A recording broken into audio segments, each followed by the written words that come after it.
12 balados, 12 jours de conscientisation envers la violence faite aux femmes. Rejoignez-moi, Mylène Sauvé, dans ces podcasts spéciaux pour venir dénoncer une fois pour toutes la violence faite aux femmes. Nous voilà rendus dans l'épisode 2 pour ma série spéciale des 12 jours contre la violence faite aux femmes. Aujourd'hui, on va venir voir plus l'histoire derrière la journée mondiale de commémoration. J'ai dit mondial, c'est national, excusez. La journée nationale de commémoration. Donc, la journée que j'appellerais de fatidique, qui fut le 6 décembre, il y a maintenant 34 ans. Dans le fond, je vous invite à venir faire un petit voyage avec moi. On va plonger dans le passé pour mieux comprendre notre présent. L'épisode du jour revient sur l'école de Polytechnique à Montréal. On va éclairer un petit peu plus les racines de la journée nationale contre la violence faite aux femmes. On va aller voir ensemble, puis on va créer ensemble un espace d'empathie, de compréhension, parce que je crois que, très sincèrement, en fait, je crois que la prévention de la violence faite aux femmes commence par se souvenir et agir. On va faire un retour sur l'événement tragique de l'école Polytechnique parce que, dans le fond, je veux souligner l'importance de se souvenir et d'agir comme que je viens de dire. Parce que la violence faite aux femmes, je veux que ça soit quelque chose qu'on dénonce. Puis aussi, cette violence-là, c'est une violence systémique envers les femmes, surtout celle faite par rapport avec l'événement tragique du 6 décembre. C'était vraiment systémique. C'était les femmes qui étaient visées. Donc, on va rentrer un peu plus dans le détail de ça aujourd'hui. Aujourd'hui, l'objectif de mon podcast du jour, ou encore mon but précis, est de vous informer sur les origines, je vais dire ça mettre mes mots dans le bon sens, là, c'est de vous informer sur les origines de la journée nationale et de renforcer la nécessité de la prévention envers la violence. C'est crucial de promouvoir, comme que je dis souvent, l'éducation dans notre société. Le fait de vous éveiller à quelque chose de super important, comme pour moi, la violence faite aux femmes. Dans le fond, c'est aussi pour rappeler aux hommes, oui, pour leur faire rappeler à ces hommes-là que les femmes, eux autres aussi, nous autres les femmes, on peut s'épanouir dans les mêmes métiers. On va briser comme ça les stéréotypes de genre. Je sais que c'est pas un sujet bien populaire puis que ça fait réveiller bien des passions, mais c'est justement pour ça que je désire de faire briser le silence sur ce sujet-là. Une bonne fois pour toutes, on va se le dire, c'est pas parce qu'on est une femme qu'on peut pas faire la même chose que les gars. On n'est plus dans les années 60. On est rendu en 2023. C'est temps que les choses changent. C'est temps que les mentalités évoluent également. Des fois, on dirait qu'il y en a qui sont restés un peu en arrière. Fait qu'on va essayer de, tranquillement, pas vite, leur faire comprendre que, tu sais, nous, les femmes, on a aussi notre droit d'être. On a aussi notre droit de respirer. Puis on a aussi notre droit de vivre. Donc aujourd'hui, l'histoire que je vais vous raconter, que j'ai le goût de vous raconter en fait, c'est pour venir vous mettre dans un mode de souvenir. Puis aussi, pour démontrer aux plus jeunes, c'était quoi cette journée-là du 6 décembre 1989. C'est important de se rappeler, c'est important de sensibiliser les autres qui étaient tout simplement, probablement même les plus jeunes qui n'étaient même pas nés. Donc, c'est de s'en rappeler. Peut-être qu'il y en a d'entre vous qui vont dire « Ah, vas-tu faire ça pendant encore longtemps? » On va le faire aussi longtemps que ça le prend. Aussi longtemps qu'on va avoir des féminicides. J'entendais encore un matin, il y en a 12 féminicides depuis le début de l'année. Début d'année, 12. Déjà. C'est pas fini, l'année n'est pas finie. Il reste encore un mois et demi, mettons. Pas tout à fait un mois et demi avant que l'année finisse. Mais on est déjà rendu à 12. C'est beaucoup. C'est beaucoup trop. Une est une de trop. Aujourd'hui, comme je disais, pour se souvenir ou informer nos plus jeunes sur ce terrible événement, cette terrible tragédie qui a secoué, je vous le dis, là, je vous le dis les jeunes, là, ceux-là qui sont plus jeunes, là, ceux qui sont en bas de 34 ans, là, ou qui ont 34 ans et moins, qui n'ont pas vécu ça, là, je vous le dis, le Québec a tremblé le jour du 6 décembre 1989. C'est comme s'il y avait une bombe atomique qui venait de sauter sur le Québec. Là, il y a eu 14 jeunes femmes qui ont perdu la vie. Simplement parce qu'elles sont des femmes. Puis avant de continuer, on va se rappeler de chacune d'elles. Je vais vous nommer, une par une, le nom et l'âge de chacune qui nous a quittés tragiquement. Toutes étaient trop jeunes pour partir.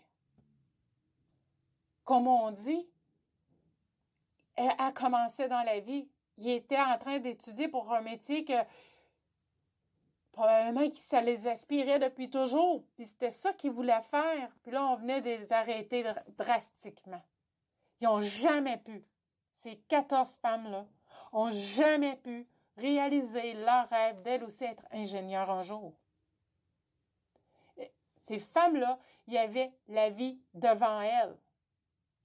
Alors, en leur mémoire, je vous invite, avec moi, à se rappeler de chacune d'elles. Sonia Pelletier, 28 ans.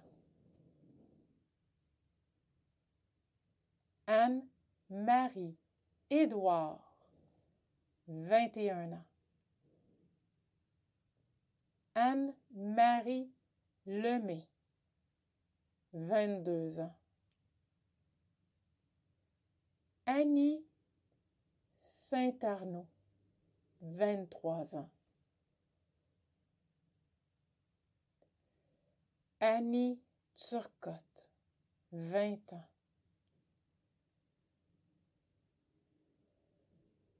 Barbara Daigneault, 22 ans.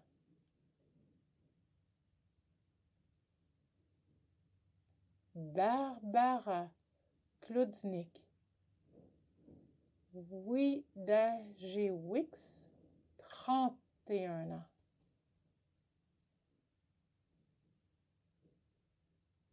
Geneviève Bergeron, 21 ans.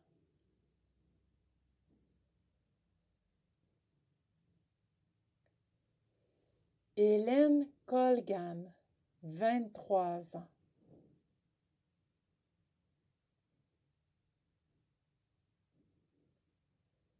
Nathalie Grotto, 23 ans.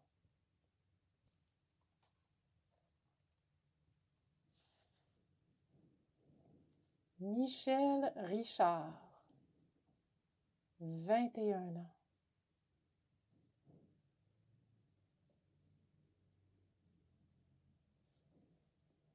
Maude Aviernick, 29 ans.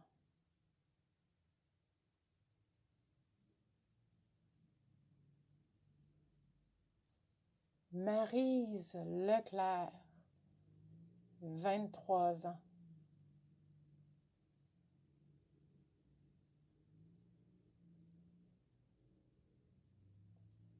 Maryse Lagagnère, 25 ans.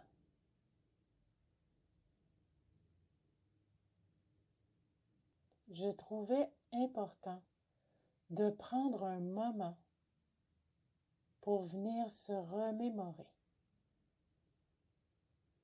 de ces femmes, ces filles, ces sœurs, ces cousines qui ont tragiquement perdu la vie. C'était important pour moi de les nommer une par une. Question de se rappeler et de ne pas oublier. Le jour du 6 décembre 1989, Marc Lépine entre dans la Polytechnique et semble chercher quelque chose ou quelqu'un. Demande aux hommes de sortir et aux femmes de rester. Puis, semant la terreur, il pointe son fusil sur les jeunes femmes et commence à tirer à bout portant. Une fois terminé dans la classe, il sort et vise systématiquement les filles. Un jeune homme assis à une table voit que Marc Lépine a un fusil à la main. Vous pouvez imaginer que ce jeune-là a peur. Il se demande, et avec raison, si ce ne sera pas le prochain. Il est resté stupéfait quand il a réalisé que systématiquement, il visait une jeune fille qui passait par là. Il aurait pu tirer sur lui, il a tiré sur la jeune fille. Marc Lépine était là tout près de cette personne-là. Ce jeune garçon-là, il a été figé par la peur. Il ne bougeait plus. Puis il a resté là, incrédule, sans dire un mot, sans bouger. Ce jeune-là, il va rester marqué pour le reste de sa vie. C'est bien certain. C'est ce qui nous fait rappeler que cette tragédie-là, elle fait aussi des victimes collatérales. Je suis certaine que si je demande aux personnes qui sont un petit peu plus vieilles, à peu près quarantaine avancée, si je vous demandais, est-ce que vous vous souvenez du 6 décembre 1989? Qu'est-ce que vous faisiez? Où est-ce que vous étiez? Je suis prête à gager que vous vous souvenez ce que vous étiez en train de faire. Moi, je peux vous dire ce que je faisais. J'étais assise là, sur le sofa avec mes parents. On regardait le téléjournal le soir. Et puis c'est là qu'on a vu qu'il y a quelque chose qui se passait, il y avait quelque chose qui se tramait à la télévision, on ne comprenait pas trop. Il y avait un brouhaha et on voyait quelque chose qui était arrivé. On disait qu'on avait entendu des coups de feu dans la Polytechnique, mais on ne comprenait pas trop ce qui s'était passé. J'étais assis là sur le sofa et je me rappelle dehors, il s'était noir. Il devait être à peu près à 5h, 5h30. Et puis là, plus que le temps passait, plus que ça allait au compte-gouttes les informations au téléjournal. Et puis à un moment donné, on est resté là devant la télévision à essayer de comprendre les faits, essayer de comprendre ce qui se passait. On a dû rester devant la télévision au moins jusqu'à 9h le soir, 9h30 le soir, pour essayer de comprendre tout ce qui se passait. Il y a des jeunes qui étaient interviewés par les journalistes, essayant de comprendre quoi qui se passait là, à ce moment-là. C'est fou comment que la mémoire peut enregistrer des choses, des informations qui viennent nous rentrer en nous, qui viennent dans nous, puis qui viennent rester là, puis qui nous marquent. C'est le genre d'événement qui est arrivé le 6 décembre 1989, qui a marqué mon existence. Je n'étais pas si vieille que ça en 1989. Je suis née en 1972, fait que j'étais pas très vieille. Et je m'en rappelle encore. Je me rappelle encore qu'est-ce que je faisais. C'est fou, c'est comme quand que je ferme les yeux, je peux me voir assis sur ce sofa-là, dans le salon, à regarder la télévision, notre petit écran, et on ne comprenait pas qu'est-ce qui était en train de se passer, mais personne ne le comprenait. Donc, j'aimerais savoir, vous, le 6 décembre 1989, au moment que la pire tuerie du Québec est arrivée, c'est quoi le souvenir que vous en avez? Est-ce que vous vous souvenez où vous étiez? Si oui, je serais vraiment curieuse de vous lire dans les commentaires, à savoir c'est où vous étiez à ce moment-là. Je serais vraiment curieuse de partager avec vous ce souvenir-là. Question qu'on se souvienne ensemble. Dans le fond, c'est à se demander, est-ce qu'on a appris sur cette tuerie-là? Hein? Comme que je dis souvent de ce temps-là, depuis 1 an, pas sûr. C'est ma nouvelle façon de parler, là. Pas sûr qu'on a appris quelque chose, hein? Mais pourquoi donc on n'a pas appris quelque chose? Allez me demander pourquoi que je pense ça, qu'on n'a rien appris finalement. Ou quoi? Ben, pas qu'on n'a rien appris, mais que ça pas. On dirait que ça passe pas. Évidemment ça passe pas parce que si ça avait passé ou s'il y a quelque chose qui serait produit ou si on avait fait des avancements, on ne serait pas là aujourd'hui encore à faire 34 ans plus tard à en parler pour contrer contre la violence faite aux femmes. Donc, pourquoi je dis que pas sûr qu'on a vraiment appris de cette situation-là, mais c'est parce qu'on est là, comme que je viens de dire, 34 ans plus tard, encore en train d'en parler. Hein, c'est ce que je viens de dire. Dans le fond, on est encore là 34 ans plus tard. Donc, c'est pour ça que je pense qu'on n'a pas vraiment appris de la situation. Il y a encore des drames qui arrivent, il y a encore des féminicides qui se produisent. C'est fou, là. Même 34 ans plus tard, là, c'est comme ça. Ça arrive encore. Puis j'ai envie de vous challenger sur quelque chose. Pensez-vous que la violence faite aux femmes, c'est un problème individuel, dans le fond? Ce ne serait pas comme que je disais là, au départ, là, que ce ne serait pas systémique.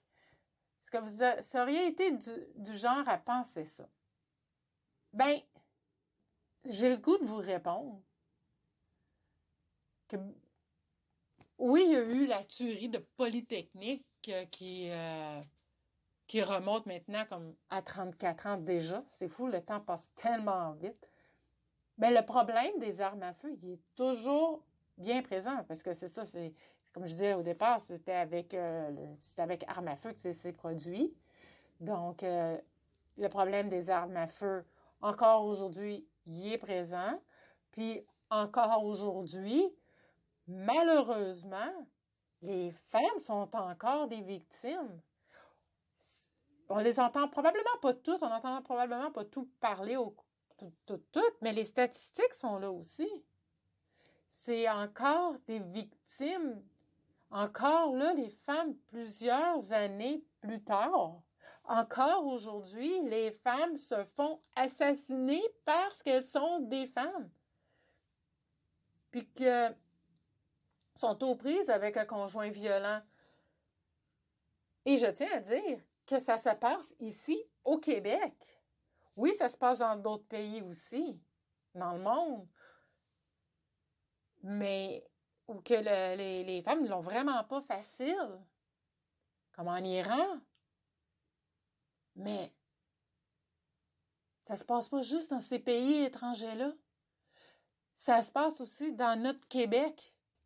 Et dans le fond, qu'est-ce que j'aurais le goût de vous de discuter un peu plus avec vous, c'est de vous dire comment qu'on peut faire pour venir contrer à la violence faite aux femmes ou à tout le moins avoir un esprit ouvert puis voir comment que nous, comme société, on peut évoluer puis comment qu'on peut les aider, ces femmes-là, à s'en sortir. C'est important. Fait que le tout, je dirais, ça commence par l'éducation, la sensibilisation. Il faudrait, dans le fond, en tant que société, en tant que juste vous de façon individuelle, ça serait d'être encouragé à vouloir aller s'éduquer un petit peu plus sur la façon, les signes de la différence.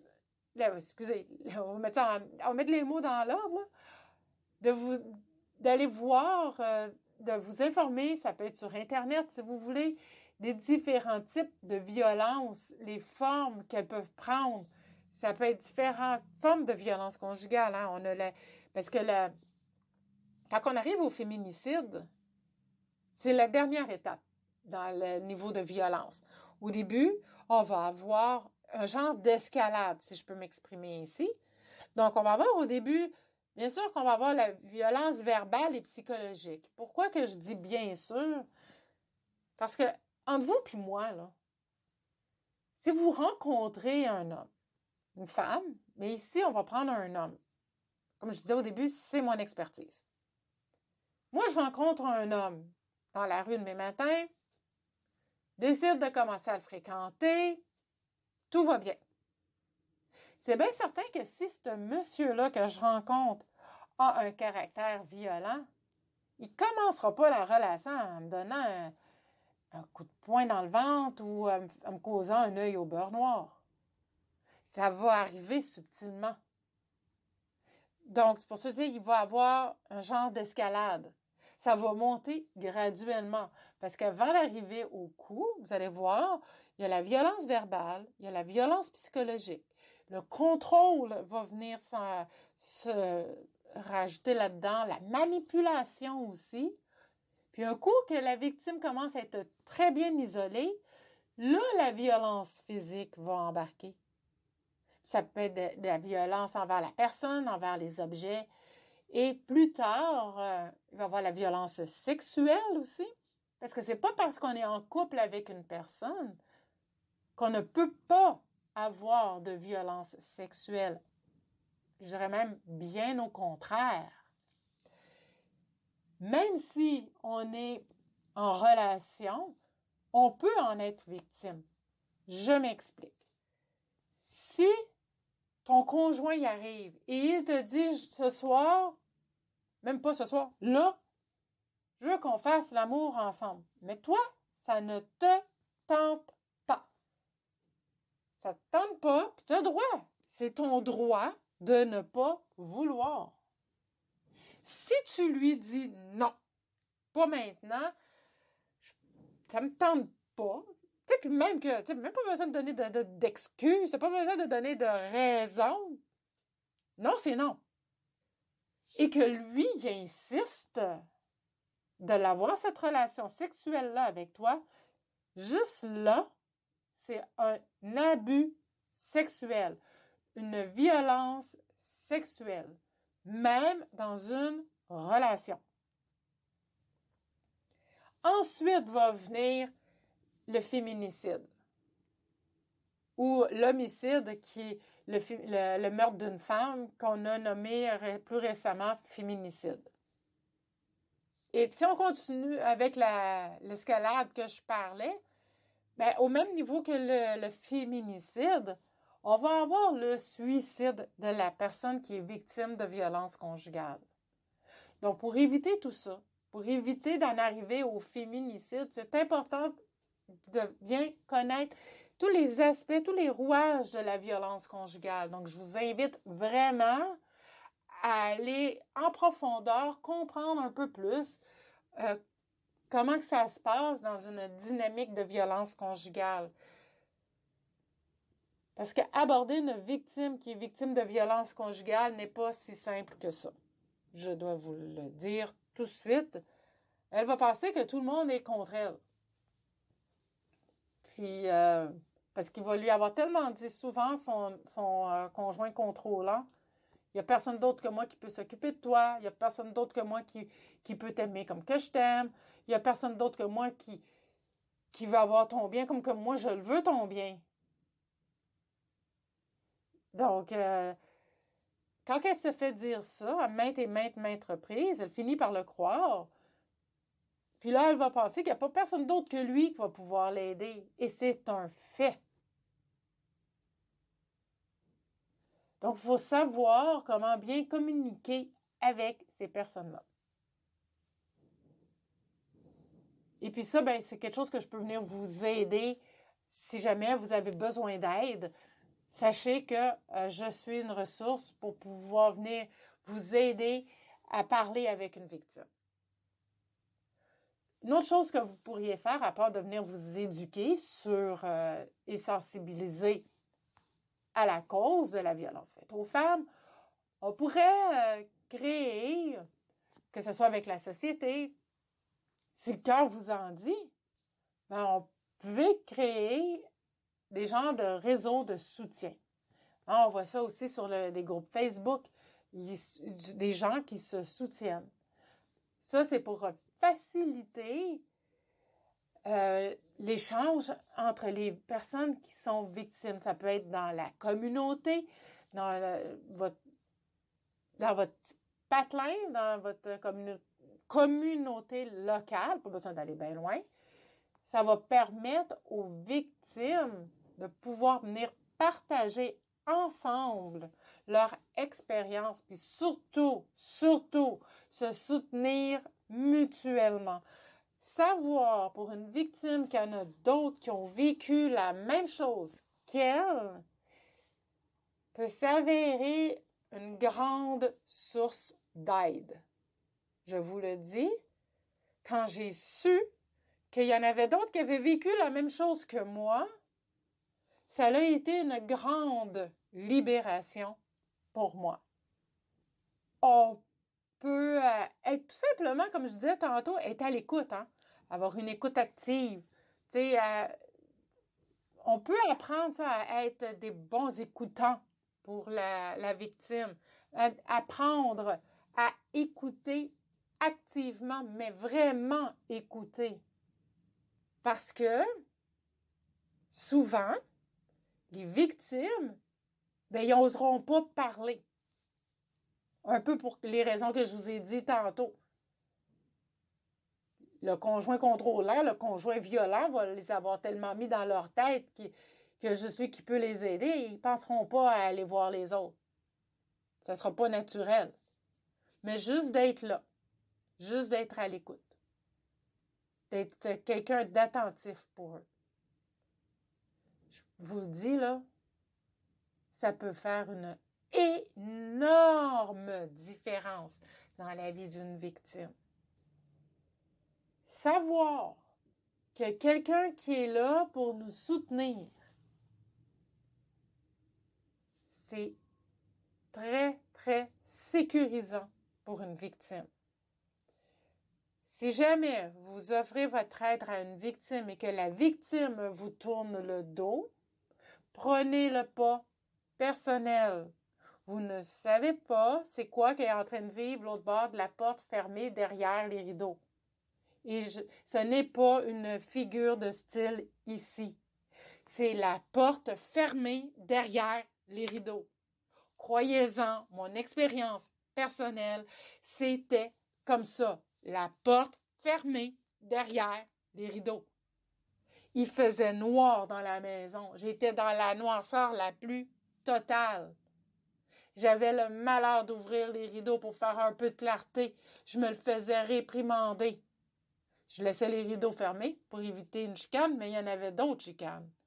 Mais savoir qu'il y a des personnes de notre entourage qui sont là, soyez-en certains, soyez-en convaincus. La victime, au moment qu'elle va vouloir se sortir de tout ça, elle va savoir que vous êtes là. Elle va savoir que vous êtes là et qu'elle peut compter sur vous. Soyez patient. Chacune des victimes a son propre rythme. Chacune des victimes va à son propre rythme dans son vouloir de sortir. Si vous trouvez que c'est long pour qu'elle sorte de là parce que vous avez compris ce qu'elle est en train de vivre, si vous trouvez que c'est long, sachez qu'elle est peut-être, et ça vous ne le savez pas, mais qu'elle est peut-être en train de se faire un plan d'action dans sa tête. Et ça, c'est très, très, très plausible. Le faire savoir à la victime que vous êtes là à tout moment, quand le moment sera venu, juste le fait de le savoir, elle va s'en souvenir. Croyez-moi, elle s'en souvient. Je m'en suis souvenu. Vous pouvez toujours l'informer sur les ressources qui sont disponibles, incluant les refuges. Mais ça, faudrait... faites juste attention de la façon que vous lui transmettez l'information. Peut-être le dire plus verbalement qu'à l'écrit. Advenant le cas que le conjoint violent tombait sur cette liste-là, ça pourrait peut-être venir compliquer les choses dans leur relation. Ça pourrait peut-être mettre encore plus en danger les victimes. Fait que le fait de dire verbalement, comme je vous dis, elle va s'en souvenir. Elle va s'en souvenir. Si jamais elle ne se souvient plus des endroits, elle va se souvenir que vous lui avez dit un jour qu'il y avait ces ressources-là. Fait qu'elle va revenir vers vous pour pouvoir avoir ces renseignements-là. Donc ça, c'est vraiment, vraiment, vraiment important. Important à savoir. On est rendu dans mon petit segment où que je vous parle un peu de mes statistiques que j'ai trouvées pour venir vous démontrer un peu plus sur la violence conjugale. Et puis, selon les statistiques de Statistique Canada, la violence conjugale a été encore, puis elle continue d'être très fréquente chez les femmes. Puis on dit qu'il y a 4,2% d'entre elles qui ont subi ce type de violence-là, comparativement à 2,7% des hommes. Et que ça représente, dans le fond, environ 432 000 femmes et 279 hommes. Ça, on parle de l'échelle du Canada. En fait, dans l'ensemble, la grande majorité, donc on parle d'un chiffre de 80% des victimes de violences conjugales, ils ont déclaré que la violence subie, elle n'avait pas été signalée à la police. Comme je l'ai dit tantôt, la personne, la victime, la pauvre victime, peut avoir peur de des choses qui pourraient lui arriver si jamais elle allait porter plainte parce que le conjoint violent aurait pu très bien lui faire des menaces. Alors, j'ai d'autres petites statistiques, si je pourrais dire ça. Donc, les femmes qui ont été victimes là, de différents types de violences, si je peux dire ça comme ça, c'est ça, ils ont été victimes, exemple, là, mettons, victimes d'étranglement, ben c'est ça, c'est 14,1% des femmes qui ont été victimes d'étranglement dans ceux qui ont été victimes de violences conjugales, qui ont été battues, c'est 12,4%. Agressés sexuellement, je vous disais tantôt que ça pourrait être un des facteurs de cause de la violence conjugale. C'est quand même 16,9% qui ont été victimes d'agressions sexuelles dans un couple. Donc, vous voyez, c'est pas anodin comme chiffre. Puis, ensuite de ça, on a aussi, comme on dit, se faire battre, se faire étrangler, se faire menacer, c'est 32,4%. C'est vraiment beaucoup. C'est ça. Fait que c'est ça, là, en gros, les...